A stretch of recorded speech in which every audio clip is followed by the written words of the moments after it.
जय माता की मित्रों। हम लोग राहु के गोचर की राशियों के हिसाब से बातें कर रहे हैं। तो मेष वृष मिथुन की बात हम लोग कर चुके हैं। आज कर्क राशि की बात करते हैं। कर्क राशि का मालिक चंद्रमा है और राहु वृष राशि पे 11वें घर में जाके बैठता है। सॉरी, केतु को मैंने गलत बैठा दिया, मैं ठीक कर देता हूँ इसको। केतु यहाँ पे बैठेगा 5वें घर में जाके। तो पहली बात तो ये है कि राहु, मैंने पहले भी बोला, कुछ जगह में योग कारक हो जाता है। तो राहु तीसरे छठे 11वें घर में योग कारक बनता है। 11वें घर में राहु बैठ के आपकी इनकम जो होती है, जो लाभ होता है बिजनेस से, उसको बहुत ज़्यादा बढ़ा देगा। आपकी फेमसिटी को बहुत ज़्यादा बढ़ा देगा। आपको इस समय में मतलब अगर जो भी आप काम करेंगे उस काम में कुछ एक्स्ट्रा बेनिफिट आपको ये देगा। से आपने 5 रुपये का सामान कहीं पे बिक्री किया और उसका आपको 8 रुपये का प्रॉफिट हो गया। तो इस तरह का प्रॉफिट गेन राहु करवाएगा हर चीज़ में। कोई भी काम जो भी आप कर रहे हैं, जो पहले से बिजनेस चल रहा है या कोई नया बिजनेस आपने चेंज किया, नया भी चेंज हो सकता है इस समय, या कोई एक से दूसरा या तीसरा या चौथा भी आप कर सकते हैं, क्योंकि राहु आपके दिमाग को डिस्टर्ब करता है। डिस्टर्ब मीन्स उसको ब्रॉड करता है। तो उसकी वजह से आपका कोई एक दुकान है तो आपने दूसरी दुकान ओपनिंग कर ली। राहु जैसे सितंबर में ही आया था तो हो सकता है आपका हो चुका हो, तो ये साल भर यहाँ पे रहेगा। तो राहु का फल आपके लिए बहुत ज़्यादा योग कारगर है। ये गोल्डन पीरियड है आपका। अगर इस समय में थोड़ा सा दिमाग को अच्छा से अपना टाइम, मतलब आप अगर रुक गए कि नहीं मेरा टाइम बहुत अच्छा चल रहा है, प्रॉफिट बहुत अच्छा चल रहा है, और आप वहीं पे रुक गए, तो फिर वो उस जगह में वो चीज़ स्थायी हो जाएगी। और उसी चीज़ को अगर आप ये सोच के चले कि नहीं मेरा ये पीरियड साल डेढ़ साल के लिए आया है, मेरे को जितना कमाना है उतना इसी पीरियड में कमाना है, अगर उस मैटर में अगर आप चले तो आप मतलब आज तक का इतिहास रच के भी, मतलब ऐसा इतिहास रच देंगे कि आप खुद सोचेंगे कि ये क्या हो गया। मतलब बहुत ज़्यादा प्रॉफिट गेन इस समय में राहु आपको दे के जाएगा। उसके बाद में केतु बैठा है पंचम में और राहु की भी पूर्ण दृष्टि है। तो यहाँ पे ये आपको बुद्धि के क्षेत्र में, एजुकेशन के क्षेत्र में कुछ प्रॉब्लम क्रिएट करवाएगा। कुछ डिस्टरबेंस आपको देख के फिर आपको वो आगे बढ़ाएगा। मतलब चलते चलते जैसे डिस्टरबेंस तो आ ही गई, एजुकेशन वाले बच्चों के लिए डिस्टरबेंस तो वैसे भी आ गई, क्योंकि कोरोना चल रहा है। तो कोरोना में बहुतों की एग्जाम ही बंद हो गई, किसी की हुई ही नहीं। किसी का कोई डिप्लोमा है तो उसमें उसका रजिस्ट्रेशन ही नहीं हुआ, वो आगे से आगे डेट बढ़ती जा रही है। तो डिस्टर्ब तो एजुकेशन वालों को तो ऑलरेडी आ ही चुकी है। राहु का भी डिस्टरबेंस हो गया, लेकिन राहु का डिस्टरबेंस अब जाके वो प्रॉब्लम जैसे ही, मतलब शुरुआत का जो डिस्टरबेंस था वो तो खत्म हो गया, अब जाके वो धीरे धीरे वापस वो ठीक होगी। उसके बाद में राहु देखिए यहाँ से 1 2 3 4 5 आपके तीसरे घर को देखेगा, कन्या राशि को। तो यहाँ पे ये पराक्रम को बढ़ाएगा, भाई बहनों से थोड़ा मन मुटाव कराएगा, लेकिन पराक्रम को बढ़ाएगा तो ऑलरेडी वो आपके बिजनेस के लिए, आपके प्रोफेशन के लिए बहुत अच्छा जाएगा। उसके बाद में ये मैंने बता ही दिया, 7वें घर को देख रहा है, केतु बैठा है, तो 5वें घर से कनेक्टेड जो फल है वो मैंने बता दिया आपको। उसके बाद में 7 8 9 ये 7वें घर को देखेगा। 7वें घर में देखने से ये आपके व्यापार को तो बढ़ाएगा, लेकिन पार्टनरशिप का अगर कोई बिजनेस है तो वहाँ हैम्पर कर सकता है। खुद का अगर पर्सनल व्यापार है तो वहाँ बढ़ा सकता है। यहाँ पे कुछ ऐसा भी हो सकता है कि आपको पहले से कोई पार्टनरशिप बिजनेस किसी के साथ चल रहा है और आपको इस समय ये पता चले कि वो पार्टनर आपके साथ चीटिंग कर रहा है, क्योंकि राहु अंदर के विषय उजागर करता है। राहु भीतर की बातें सामने लाता है। जब योग कारक होता है तो आपके साथ कौन चीटिंग कर रहा है, कौन आपके साथ गलत कर रहा है, वो ओपन करता है। तो इस समय वो पार्टनर से आपकी प्रॉब्लम क्रिएट हो सकती है, और हो सकता है आप खुद उस बिजनेस को टेक ओवर कर लो, ऐसा कुछ हो सकता है। वाइफ के साथ थोड़ी प्रॉब्लम, थोड़ा मन मुटाव यहाँ पे हो सकता है, ज़्यादा कुछ इफेक्ट आएगा नहीं, कारण कि कर्क राशि का मालिक चंद्रमा है और चंद्रमा 2.5 दिन में गोचर में शुभ गोचर होते रहता है। तो इतना ज़्यादा कोई लफड़ा वाला बात मेरे को नहीं लग रहा है यहाँ पे, क्योंकि कर्क राशि है और कर्क राशि सम राशि है, राहु भी सम राशि पे बैठा हुआ है।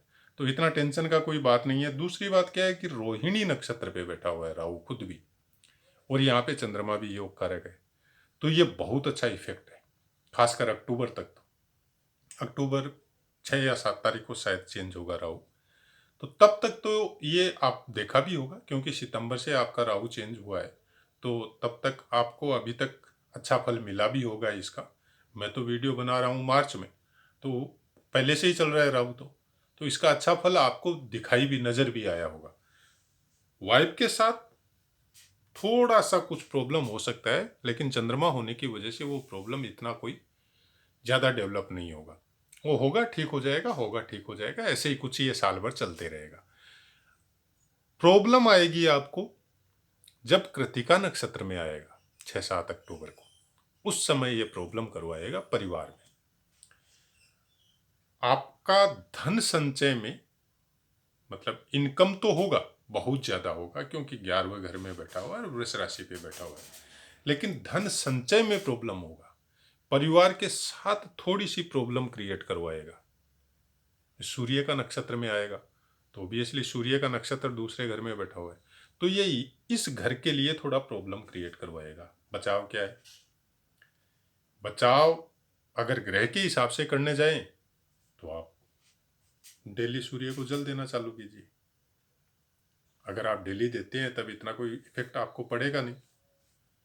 और अगर वैसे प्रैक्टिकल में करने जाए तो जहां तक हो सके परिवार के साथ अपनी वाणी पे कंट्रोल रखें। कुछ बोले तो सोच समझ के बोले, क्योंकि दूसरा घर परिवार और वाणी का भी है। तो परिवार डिस्टर्ब कब होगा? आपकी वाणी से। आप फिजिकल तो नहीं होंगे, ये कंफर्म है, क्योंकि आपका राहु बहुत योग कारक है और चंद्रमा कर्क राशि का मालिक है, तो फिजिकल मारपीट वगैरह में नहीं जाएंगे आप। कुछ कड़वी वॉइस हो सकती है, उसकी वजह से सामने वाले के हार्ट में वो पिन कर सकती है, उसकी वजह से प्रॉब्लम आएगी, बाकी कोई प्रॉब्लम नहीं आएगी। धन नहीं जुटेगा, लेकिन होगा क्या? धन नहीं जुटेगा तो होगा क्या? वो धन आपका इन्वेस्ट हो सकता है प्रॉपर्टी में। कोई नई गाड़ी आ गई, कोई जमीन जायदाद बन गई, वहां हो सकता है, क्योंकि लाभ बहुत ज्यादा होगा और धन नहीं जुटेगा तो धन जाएगा कहाँ? खर्चे, अननेसेसरी खर्चे में नहीं जाएगा, ये आपकी फिक्स प्रॉपर्टी में इन्वेस्ट होगा। खराब खाली परिवार के साथ, वो भी आपकी वॉइस की वजह से कुछ प्रॉब्लम ये अक्टूबर बाद में कुछ हो सकता है, अक्टूबर से, वो थोड़ा सा ध्यान रखना है। बाकी कर्क राशि वालों के लिए ये गोचर राहु जो है बहुत सुंदर जाएगा और बहुत अच्छे फल देके जाएगा। इस समय में भरपूर लाभ की मात्रा, अपना कुछ बिजनेस अलग से करने का सोचना या कर लेना या कर लिया होगा। दूसरी प्रॉपर्टी में इन्वेस्टमेंट, आपकी नई प्रॉपर्टी बन सकती है इस समय में।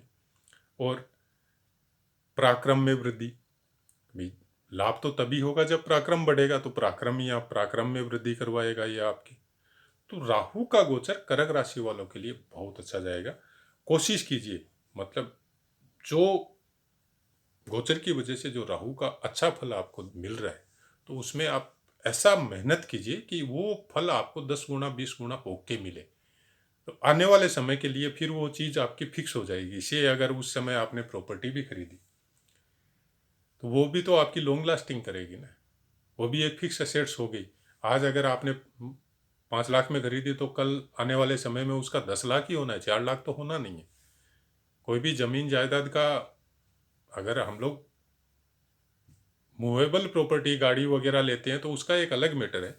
बाकी फिक्स एसेट्स तो कभी भी आपका प्रॉपर्टी कभी कम नहीं होता है, चाहे ज़मीन हो, चाहे फ्लैट हो, चाहे कोई हो, ज़मीन से कनेक्टेड कोई कंस्ट्रक्शन में इन्वेस्टमेंट किया हो तो वो कम होने वाला नहीं है, वो बढ़ने ही वाला है। कोशिश कीजिए वैसा ही कुछ कीजिए, उससे ये जो फल है आपका कर्क राशि वालों के लिए ये बहुत ज़्यादा डेवलप होके जाएगा। खाली वाणी पे कंट्रोल करना है, दिमाग को थोड़ा कूल रखना है। राहु दिमाग पे इफेक्ट करता है, राहु बहुत ज़्यादा योग कारक होता है तो कुछ ज़्यादा इफेक्ट करता है, क्योंकि वो आपको लाभ तो आपके दिमाग से ही दिलवाएगा ना, आपसे लेबर तो करवाएगा नहीं, आपके दिमाग को बिजी करेगा। तो दिमाग को बिजी करने की वजह से बहुत बार ऐसा होता है कि आप अपनी फिजिकल फिटनेस को भूल जाते हैं, तो उसको थोड़ा ध्यान रखिए।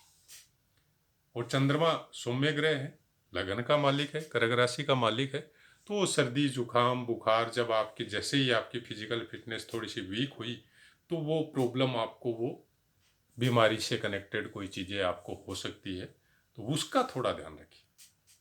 बाकी राहु कर्क राशि वालों के लिए बहुत अच्छा है। आशा है मित्रों समझ में आया होगा। जय माता की।